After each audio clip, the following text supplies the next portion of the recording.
Welcome to the Mankind Cave. Welcome to Kayfabe Connection, your home for facts, rumors, knowledge, trivia, and everything you know and hope to know about pro wrestling. Hit the subscribe button. It is right down here. If you want to listen to something different other than generic metal music, welcome to Q1 to 4 dudes talking about wrestling, the same topics, the same companies over and over. If you want to listen to something different, hit the subscribe button. Hey, this is Adam, a.k.a. Edge, a.k.a. the Rated R Superstar, a.k.a. Dwight from Haven, a.k.a. What was my name in Bending the Rules? I can't remember, but you're listening to the Kayfabe Connection. This is Matt Jackson of the Young Bucks, and you're listening to the Kayfabe Connection, your home for facts, rumors, knowledge, trivia, and everything you know or hope to know about pro wrestling.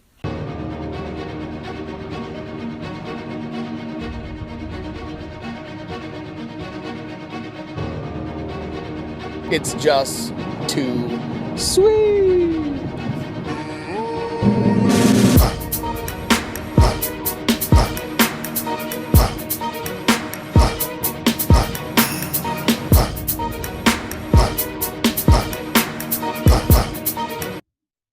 Welcome to the Mankind Cave.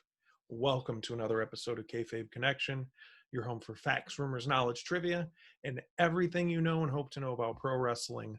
Thanks for watching AEW All Out.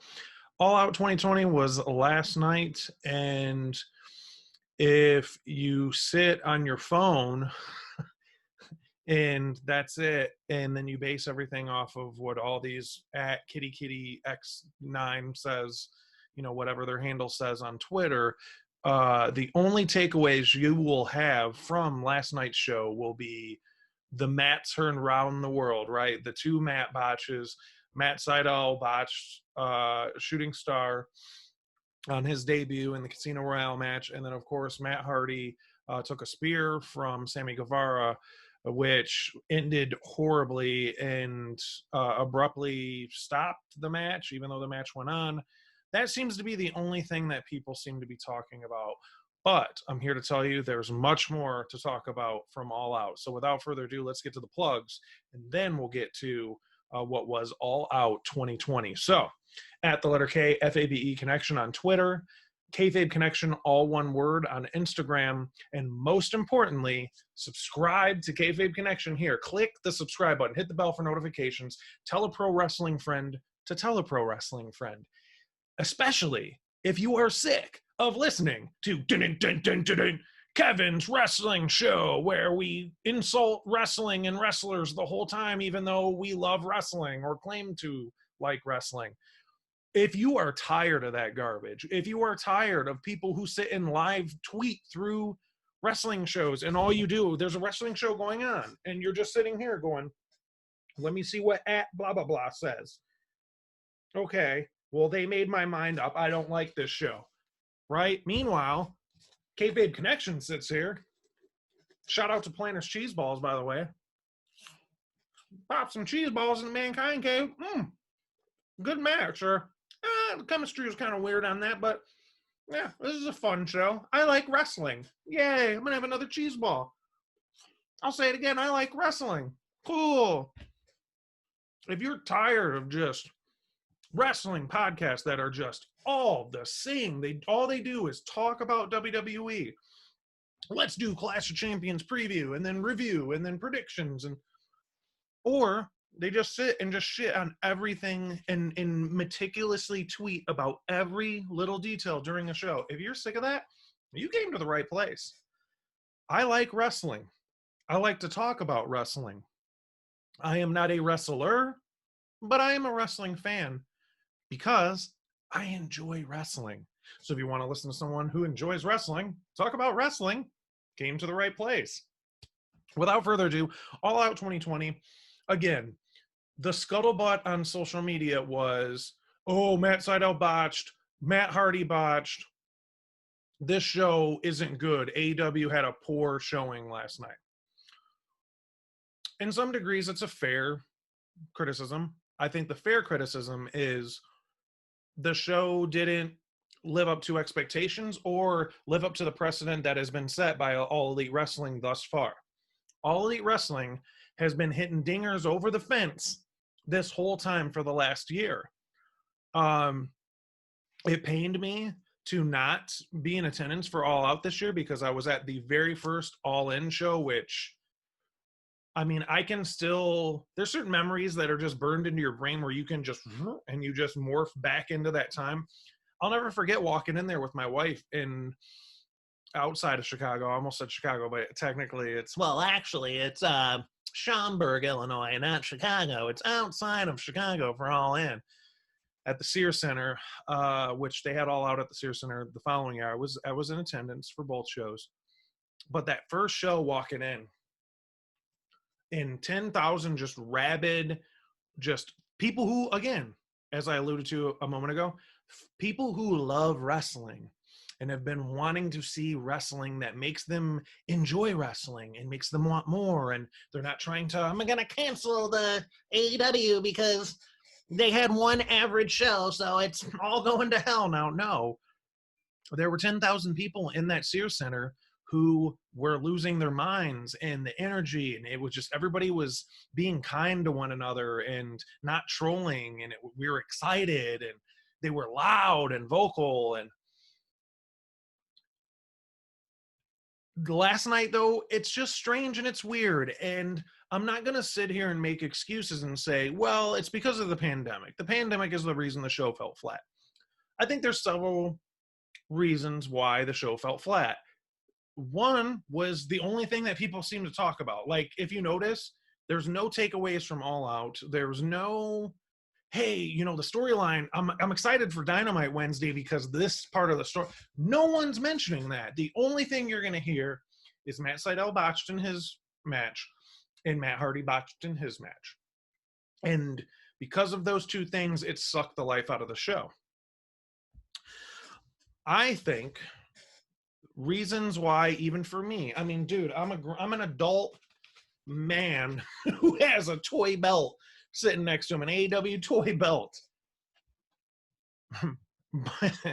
But how I look at it is, I look at several factors for why I felt last night's show was kind of flat.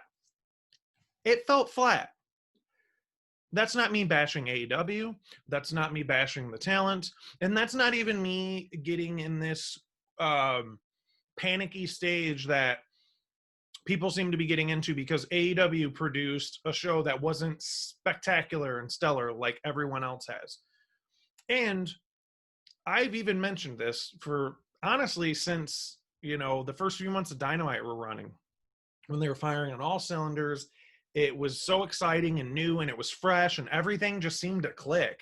I think everything clicked with AEW until that New Year's episode of Dynamite, and we all remember that. If not, I'll refresh your memory, when the Dark Order, in their youngest of stages, where everybody hated them, had this kind of awkward angle where they beat up the Bucks, and like Matt was sitting there screaming, and it was kind of an awkward ending, and it kind of felt flat. And this was when fans were there, and it felt kind of flat, like it didn't hit the landing like they had wanted to. Mind you, after that week, that next week of Dynamite was insane. And I think that's what you're going to expect from this company, is that 9 out of 10 times they're going to stick the landing. If they don't stick the landing on the 10th time, or whenever that one time hits out of 10, they'll bounce right back, and we'll be singing the praises on the next episode.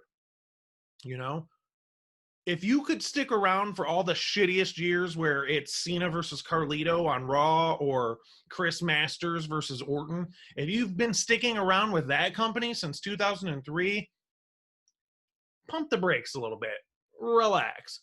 But I mean, if you're a pro WWE person and you're just wanting to see AEW fail, then you're hyped about last night. You're like, and you're going to go on Twitter, you're going to do the dudes with the casket with the AEW logo, and it's a cute thing to get likes and follows, but it doesn't matter. You know, it does not matter in the grand scheme of things. You know, there was a dude on Twitter who was doing the Floyd Mayweather with the L. And I was like, I'm cool taking an L, and I don't have stock in AEW. I'm not an executive vice president or a talent of their company. I'm a fan that likes, that is partial to their company. Now, saying I'm partial does not mean that I do not, that I wear rose-colored glasses, because I do not wear rose-colored. My tint is dark tint. I do not wear rose-colored glasses watching any company, not even one of the t-shirts I have right here, that company. If you've listened to past podcasts, go ahead and listen to some. I can be critical and objective about every single one of them, to which I will do on this episode covering all things all out. But again, as I stated just now, AEW was due to have an average subpar show. And I think the benefit of that is it wipes the board of this precedent that like they're a perfect company. They put on 10 out of 10 shows with 5-star matches every time, and it's just home run grand slam every time. That's a very unlikely scenario to paint for a company, and that's a lot of pressure too. It just so happens their success rate has been basically like 9 out of 10. You just know very rare are you going to get a whack Dynamite. Very, very, very rare are you going to have a pay-per-view that ends and you're just like, I mean, it was okay. But is it like Cena beating Orton at Clash of Champions in Boston when they had that stupid gold, the whatever, like it looks like a uterus or with fallopian tube, like whatever that little belt clip thing is, and it was Cena versus Orton for both belts, and Cena won, and it was just like for the umpteenth time, and you're just sitting there and you're ending the show like your teeth are gritting and you're like, oh, I hate this company, I don't want to watch them. You've been driven to those points and have stuck around with that company. Yet there's no resilience for, it's like, even like, oh, did you see the pyro didn't go off? Or it's like people just sit there on social media and they say they don't like it, but they're watching it. And then they're sitting there waiting and just, oh yeah, they screwed up. See, they suck. And you're just like, cool. Like, how many times has that happened to other companies? Who gives a shit? Right? So I think the takeaway from this is to be fair in the criticism and to not just fall in line with what people say on your friends list or your followers list, whatever app you're using, and take a super, like a modicum, a super microscopic subgroup of people, have them manipulate your mindset as far as who wrestling fans are, what AEW fans are like, what WWE fans are like, so on and so forth. I mean, this is a time more than ever where we're the most disconnected with humans than we ever have. Yet we let them dictate and manipulate our mood about everything. What song is popping, the best place to get a chicken sandwich, stupid, trivial, subjective shit. We cling to just people's opinions so much. A person who's rational and who uses logic and who is objective can see the show from last night and go, wasn't their best effort. I'm expecting Dynamite to be on fire on Wednesday. Or it wasn't their best effort. Let's see what they got on the next show. That's it. Plain and simple. But let's get into the show. And again, I want to be the one wrestling podcast that you're going to listen to about All Out that I guarantee you will talk more than just Matt Sydal and Matt Hardy's botches, and that's the focal point. We got all that stuff out of the way. Let's actually break down this pay-per-view and go match by match. Admittedly, I was putting my snacks together during the buy-in show, so I was unable to see Joey Janela defeat Serpentico, and then the Private Party Dark Order match, which Dark Order consisted of John Silver and Alex Reynolds. Private Party ended up going over on Dark Order. Both of these matches, basically, it seemed to be like just average matches. Now, having said that, with a buy-in, this brings us to the opening match. And this brings me to my first fair criticism that I have of All Out. I don't think that the card was booked well enough to pace such a long show, because the show was pretty long. It was longer than usual. And I think a detriment to it was having the Britt Baker Big Swole match start off the show. In my opinion, it should have either been the Casino Royale Battle Royal, or it should have been the Bucks versus Jurassic Express. Me personally, I probably would have put Bucks Jurassic Express on there. I know hindsight is 2020, but I honestly think they would have benefited. And was that the greatest Bucks match ever? No, but the Bucks and Jurassic Express have so much chemistry, and it was super fun. It wasn't mind blowing, and it wasn't like innovative, like they did something outside of a Young Bucks match that I haven't seen thus far. But they're so good together at what they do. It's good and it's entertaining.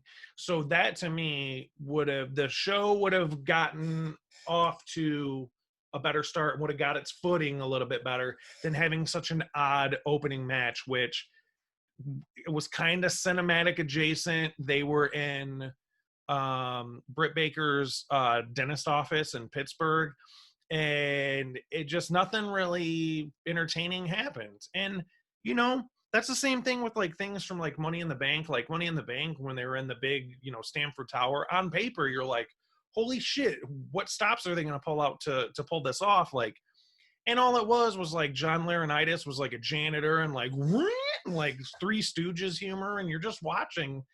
They killed Aleister Black and Rey Mysterio. Evidently, they threw him off the roof, and and there's like a cat like when someone in a cartoon dies, and you're just like, what is this? What are we watching?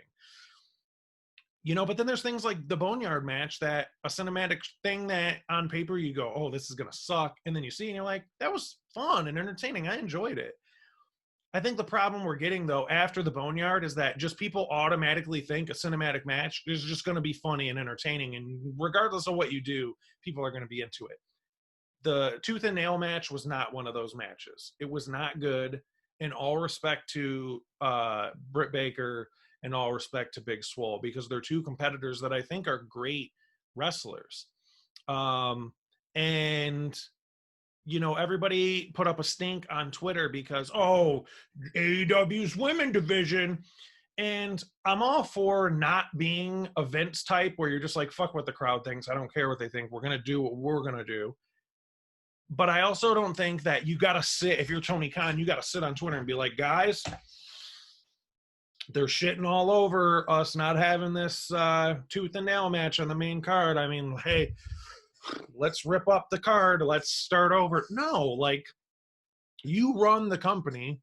You have input from other wrestlers who are in touch with what's cool and popular and exciting. And, but I think the other problem too, to their detriment, is you don't have a live crowd to determine who, quote unquote, is over.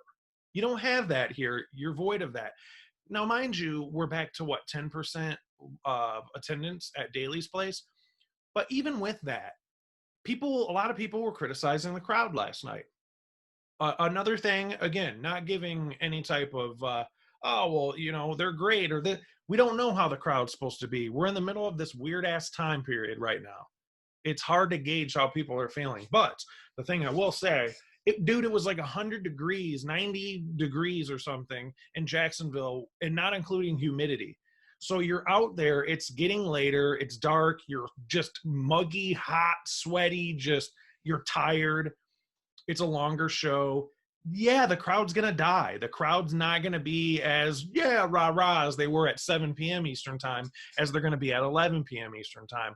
So I think just that open atmosphere and it being summer and the weather is just kind of poopy and hot, it's almost like everything played against AEW last night. And so I even think that the fans were a detriment to the show. Because something like a Mimosa match you might be able to pull it off a little bit better, but the main one was that tag match. The tag match suffered, as far as fans, dependency on fans is concerned, the tag team championship match suffered the worst out of it.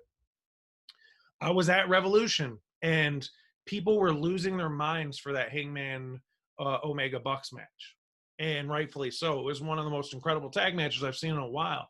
But part of that was because of the fans' interaction. The fans were such a vital part of that match, as they are to most wrestling. And I think it was a detriment to the show last night as well. So the opening match, it was just, like I said, it was odd. It didn't need to go on first. It was much better suited for the buy-in. Big Swole made Britt Baker stab herself with this, syringe, and nothing fun. It's not like she got up and was like, oh, and stumbling around. Like, there wasn't any kind of physical comedy with it. She just stabbed herself and just fell down, and then she pinned. It was just so weird and just off. And it's the start of the show, so you're kind of like, all right, well, we got that one out of the way. But it wasn't enough to make me just poo-poo on the show and go, we're in for a shitty show tonight. No, it was just like, okay, well, we got it out of the way. Cool. Let's get to the wrestling. Next match, as I said, was Bucks Jurassic Express. Again, I'm almost positive that was going to be the opening match before everybody started crying on Twitter and AEW's sexist and AEW's women's division does it. Oh, we're going to get into the AEW's women's division because the women had the best match last night. So I don't want to hear that stuff about, oh, they're not featured, or the women had the best match on the card last night, hands down. Young Bucks Jurassic Express. The Bucks were basically wrestling with a sort of a mean streak. And so this whole elite thing, this storyline has been done so meticulously and so well. I mean, they have great chemistry with one another. Man, I loved Luchasaurus kind of beating up on Nick Jackson. Bucks took over on offense. They trapped Jungle Boy, dumped him out of the ring after a series of Northern Light suplexes. Jungle Boy almost made his way for the hot tag. Luchasaurus super kicked from the apron. Eventually got the tag. There's a sequence of kicks, capped off by a standing moonsault by Luchasaurus. And then a moonsault from the apron on the Bucks on the outside moments later. There was a Bucks comeback. Jurassic Express goes on another run.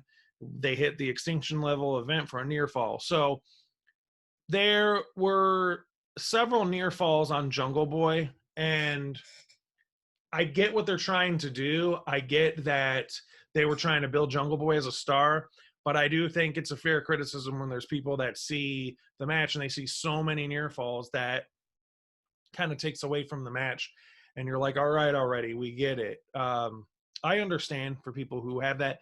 I didn't feel that way. I think the intended sort of scenario that they put me in there was watching that, and I'm like, man, Jungle Boy's a star. Like, they're really putting him over, and getting a couple of those near falls is a big deal for him. So eventually we get the BTE trigger, which finishes off Jungle Boy. Bucks pick up the win. This was a moment where it was like, okay, like, we're back at it. We're back to where we need to be with this show. That was a weird start, but Bucks and Jurassic Express, they put on a great match, like an above average match. It wasn't like the most outstanding showing of the two of them, but they brought their A game. They showed what they're capable of doing, and they have the greatest chemistry together. Out of any of the teams, I think they have some of the best chemistry outside of like the Hangman, Omega, and Bucks. Obviously, they're friends. They're a group. They were a group. We'll get to that here in a moment, but they have the best chemistry together outside of that elite group. So, swig of my St. Elmo's cola cocktail. Shout out to St. Elmo's. So yeah, I enjoyed that match. That tag match should have been the opener. It wasn't. Big whoop. It wasn't.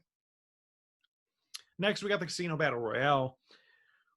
There's basic storylines running through this, like SCU and Santina and Ortiz, and then Eddie Kingston's yet to be named group. If they do have a group, let me know a group name, because I didn't think they did.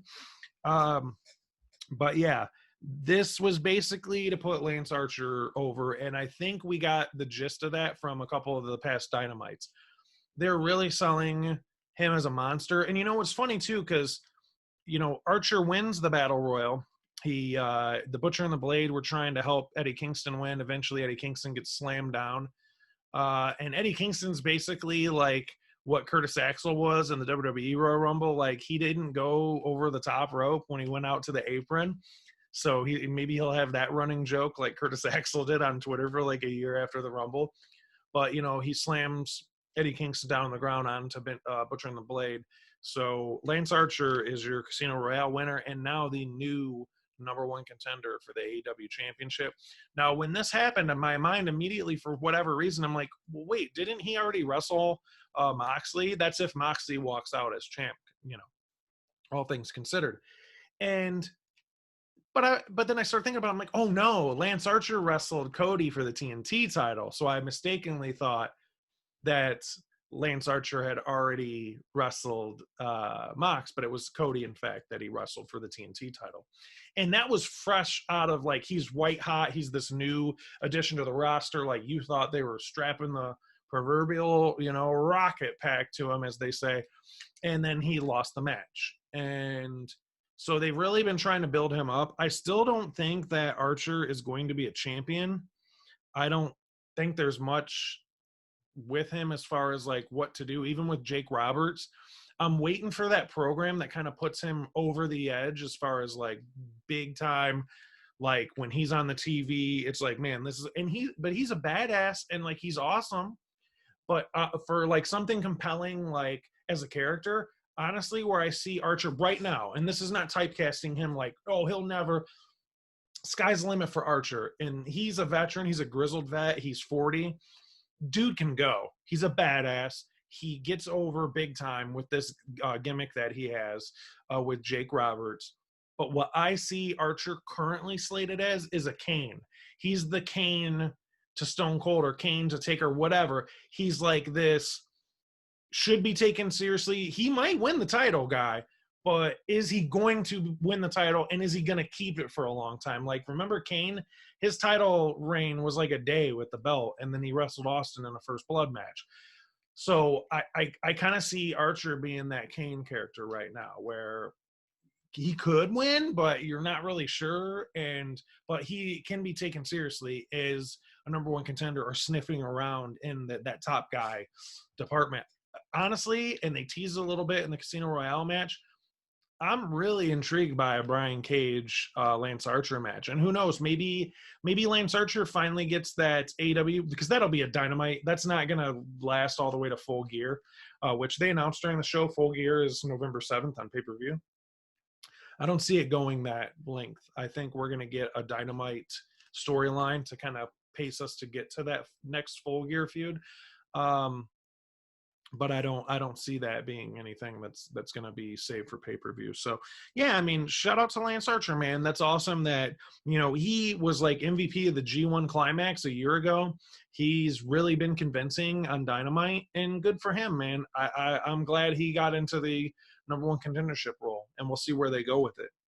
So next, after this, we had the infamous Matt Hardy, Sammy Guevara match, the Broken Rules match. I had so much high hopes for like what they were going to do with this. Sammy Guevara before that had tweeted a picture of him in a coffin, so it looked like they were going to do something with a coffin. Like, I had super high hopes. They're both, even at Hardy's age, he is still a very like death-defying wrestler and is not afraid to take bumps. And I got so excited because if you follow Dynamite and AEW and this angle with Hardy and Guevara, the whole gimmick with the golf cart and like Sammy's on the golf cart chasing Hardy, so like the tables had turned.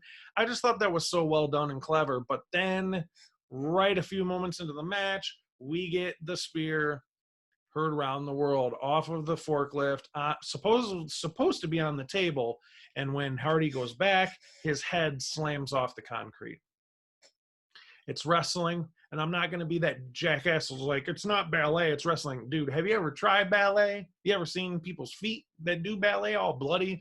Ballet is hard, so let's stop saying, like, I'm not being the vocab police, but man, like, dude, ballet is not easy. So that's all I'm saying about it. Say whatever you want. I'm just saying ballet's hard as hell. It's not easy. But yeah, it sucks, man. And people were pissed off about the match. Oh, it didn't happen and it was weird. Even in real time, you're like, you saw Aubrey put the X. As soon as his head, and you see him kind of unconscious, Aubrey, the referee, she throws the X up immediately. Like, this person's injured. And then you had this miscommunication, and it's basically, Hardy wants to go out. He's a wrestler. He's a vet. Like, he wants to go give the fans something he wanted. He was hell-bent on getting to that spot of pushing Guevara off of that platform, which they eventually got to, and he did. And it was so random and just obscure and, like, just abrupt, and you're just kind of like, well, that was weird, and it's live pay-per-view. We're live, pal. So, that was it. That was that. From what I hear, I know people online are the Twitter doctors, and like they're best friends with Ruby Sky, and like so they know what Hardy's wife said. There's all kinds of like mixed reports. I'm going to take the word for what Tony Khan said and what I've read. And what I've read is he's doing much better today, and he cleared concussion protocol prior to going to the hospital. That's what I've seen. That's the only word I'm taking for it. I don't give a shit what Joe69 said on Twitter. I don't care. Next, we got the AEW Women's Championship. Hikaru Shida and Thunder Rosa. This was a back and forth slobber knocker, as JR would say. This was great. And I love that AEW is letting NWA talent work with them. I hope Thunder Rosa gets to wrestle more, because they're put in such a compromising position right now with Chris Statlander being injured. Britt was injured for a little bit. There's so many different injuries plaguing that division. And it's just, they're put in a position where Penelope Ford is still improving. And, you know, like that handicap match that her and Rebel had with Big Swole was not good. But still, as a worker, Penelope Ford has been on fire. She's been killing it. Speaking of her, apparently they're doing a wedding segment on Dynamite, which not my real cup of tea. You always know there's going to be hijinks. It's kind of a predictable angle, but it's a TV show, so they're going to fill in some of that soap opera type stuff. People are going to complain. It is what it is. Not my favorite thing in the world, but they're entertaining people. Kip Sabian's entertaining. They have a lot of talent. They'll make something come of it, you know? So the women match it was back and forth. In my opinion, best match on the card. Even after the fact, this is a day removed. The women's championship match was my favorite match of the show. So Hikaru Shida beats Thunder Rosa via pinfall to retain the title. It was just a smooth match, and they needed a match like that, which coincidentally occurred immediately after the Hardy Broken Rules match. It didn't save the show, but it was enough to get the pie off of your face, so to speak, and go, okay, wrestling. It exceeded my expectations. They went all out. I knew we were in for a banger. Even they were showing the vignette. I was with Dion, former co-host, and then Trev, quote the Raven, Trevor Moore. We were all hanging out on Zoom for a couple of the matches, and that was one of them. And right when it was starting, I'm like, dude, guys, this is going to be a banger. I can't wait. It lived up to it. Next, we got a match this was confusing. And this was another match that kind of everything that Thunder Rosa and Hikaru Shida did to kind of, again, wipe the pie off the face and go, okay, wrestling, guys. This kind of brought it back a couple pegs. This seemed like a Dynamite tag match that they're trying to get over a couple of the people in the tag. It didn't really seem pay-per-view worthy. Nothing really major happened at the end of the match. And again, this was Dark Order, who took on Matt Cardona, formerly known as Zack Ryder, Scorpio Sky, and the Natural Nightmares. And you know, I didn't like QT Marshall got cut off immediately, early on in the match, which was kind of a bummer because he can go. And I was curious to see him on a pay-per-view match, have him shine a little bit. You know, it just... They had Brody Lee in here, and he's the current TNT champ, but he's in this random tag match that doesn't mean anything. It just kind of took away from the show, and it definitely took away from, in my opinion, it took away from that big angle that they had ending Dynamite a couple weeks ago, where Brody Lee beat Cody Lee for not just for the TNT title, but beat the life out of him. Cody's off TV, and the whole Nightmare family was there. Anna Jay put the beat down on Brandy. Dustin got involved and he got beat up. They did such a great angle to put Dark Order over, but most importantly, put Brody Lee over. This match, it's what was the point in this? What was needed? I get they needed to spotlight more talent on the show, but honest to goodness, I would have much rather have seen a Brody Lee versus a Dustin Rhodes or Scorpio Sky for the TNT title. I know Scorpio Sky's already got a crack at the TNT title, but you know what I mean? Or even if it was Matt Cardona versus Brody Lee. Just something where it was it was for the TNT title, and there isn't so much just here's a bunch of dudes and it's a very convoluted match. But Matt Cardona, Scorpio Sky, Natural Nightmares get the pin. They get the win over Dark Order via pinfall. I mean, it was a good, like, solid tag match. It just, nothing really happened. Brody Lee got pissed off at Colt Cabana because Lee was trying to get the tag and for Cabana to get the win. Cabana let Brody Lee down. So we're going to see where they go with this gimmick. But it was a good match. It was cool. It just, nothing really happened as a result of it. And so that brings us to another tag team match. But this match is for the AEW Tag Team Championships. This was Kenny Omega and Adam Page taking on FTR. The main criticism I had, this was a very good match. I had high hopes, like in the same vein as the Bucks versus Omega and Hangman. Again, that I was able to see. I was fortunate enough to see live. I had those high hopes for the match. It fell short of like great, like outstanding, like I gotta go and watch that back again today. But it was a very good match. And eventually FTR gets the win and we got new tag champs. At the end of the match, Omega went backstage and that was after teasing the cleaner gimmick. Like he's gonna put the beat down on Hangman. He doesn't. And he runs to the back. He's telling the Bucks, come on, let's get out of here. And, Omega just leaves in the limo and drives off. Bucks are like, no, we're staying here. So it's looking like Elite is done. The Elite is over. The Elite is done. But there's still so much with the storyline that remains to be seen. I was telling my friends before and then during the show, I think it's too obvious to have Hangman be the one that goes heel. I think it's because it seems so obvious. Why would they do the obvious thing? It's just going to have a lackluster response. So it remains to be seen. And admittedly, I've been sort of like antsy about this angle coming to fruition. But if there's one thing that AEW does, if you have a short attention span, you're probably not going to like the storylines in AEW. That seems to be like a lot of people now. That's why every video is 5 minutes and there's 8,000 cuts.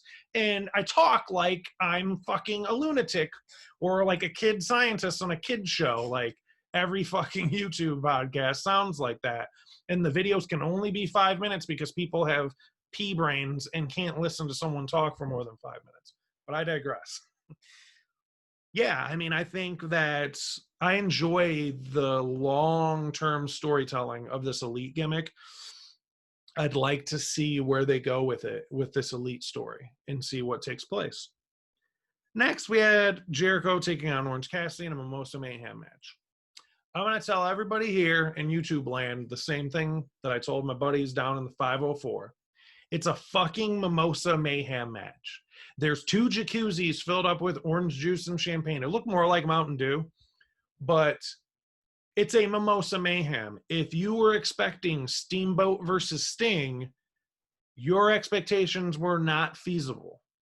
It was not happening. It's a Mimosa Mayhem match. It was entertaining, but it's just the stipulation was just goofy, and it's kind of like any stipulation match, like Money in the Bank. You're like, dumbass, just put the ladder together and go climb it. And they put the ladder and then they go beat the dude up and he punches them. And it's kind of one of those things you have to basically relinquish logic and suspend your, disbelief for a moment. But like it was entertaining. I was hoping for a little bit more with them, especially a blood feud, and it's the rubber match. I had almost hoped maybe this was the second match, and then we got an actual wrestling match, which would have been the rubber match to get Orange over. I think if we flip-flopped it, it might have been a little bit better, but this to be the rubber match that cemented Orange Cassidy as a star, it was just kind of like, I would have preferred it, but, I mean, it's okay. Like, Orange Cassidy is a top guy, and Jericho is the guy. So both talents are great. The match wasn't some 5-star classic, but again, it's a Mimosa Mayhem match. They did what they needed to do. That gimmick just worked because of their characters and like the bubbly and the orange juice thing. It just kind of went together. It was wacky, and they're probably not going to do it again. So to me, it was like a spectacle one-off thing. But for a co-main event, it was like I was hoping for just more wrestling, just a full-on, full-blown wrestling match. So that's just being fair of the criticism. Lastly, we got the AEW Championship match, the main event. At this point, I was really exhausted. Like, not that, oh, the show's so boring, will they get it over with? But more so like, I mean, dude, the tag match between FTR and Omega and Hangman was 30 minutes. Like, that match had no business going on for 30 minutes, maybe 20, but it just the pacing and, there we go. We got some highlights there. The pacing of the show was weird. The way it was the card was booked was weird. And again, the pacing, the time, like just everything was kind of off and flat last night. But it happens. I'm still watching Dynamite Wednesday. I'm still a big AEW fan, and I'm super excited for what's to come. There's going to be the next show and then Full Gear. And, so it happens. But the MJF Moxley match, I think at that point I was just so tired, and it was such a long show and a weird show. I was into it, but it again wasn't this outstanding wrestling match that like people are going to be talking about, or man, I got to run that match back, the next night. Or again, I think this just goes to the precedent that has been sent from AEW thus far in the past 2 All In and All Out shows, expecting just phenomenal wrestling throughout. It was the show was muddied with mishaps and timing, and just the cards didn't fall in their favor last night, and that's what I'll say. So we can always cycle back to this episode of Kayfabe Connection if anyone anywhere is trying to refer to me as some AEW slappy that is just an AEW apologist and I'm totally biased for them or what have you. Let's run this episode back of covering All Out, and there you go. You can see I will be objective if need be, because what's the point to just be biased? And everything was great and awesome. Everybody did their best last night as far as the talent goes, both in ring and outside of the ring. Again, it was one of those shows where there were several mishaps, couldn't bounce back from them. The main event was kind of lackluster. Moxley retains, and that was that. That was AEW All Out. So again, there are exciting things to take away. What's to come with Lance Archer and him being now the main target for the title. Like, Moxley's got the bullseye on his back now, and Archer's a monster. Moxley is, I think, suited to keep the belt. I mean, honestly, what I think we could be building up to is getting a rematch from Full Gear a year ago, but this time we get a heel cleaner Omega versus a face Moxley. And I honestly think heel Omega gets the title at Full Gear. And now we get to see the cleaner that everybody's been complaining wasn't there. And I'm sure Kenny will talk about it in his promos too. But I think that's where we're going. I think that's the direction we're going in. It'll be interesting to see, now that this feud seemingly is done with Orange Cassidy and Jericho, what direction both people go in. Hager just kind of got tossed out like old lunch, like in the Casino Royale match. So like, and then Guevara, it was kind of weird. Like, Inner Circle's kind of just ho-hum right now. So with that stable, what are they going to do to make some noise again and really get them as like the legitimate heels and the top guys in the company, or the top stable? So that remains to be seen. It'll be interesting to see where this elite angle goes with the Bucks and Hangman and so on and so forth, and when this payoff will come for this eventual 4 Horsemen revival that we've been getting from FTR and Tully Blanchard. So many takeaways from the show last night. Not just the show sucked and there were 2 mishaps and botches. Plenty of things to look forward to for Dynamite, and plenty of things to be excited for if you're an AEW fan. So that's it for the review. Last but not least, quick plugs at the letter K, FABE Connection on Twitter, Kayfabe Connection, all one word on Instagram. And last but not least, most important, hit the subscribe button. Subscribe to Kayfabe Connection on YouTube. Hit the bell for notifications. That is it for another episode of Kayfabe Connection. Next time someone tells you wrestling's fake, you know what you tell them. So are movies and TV.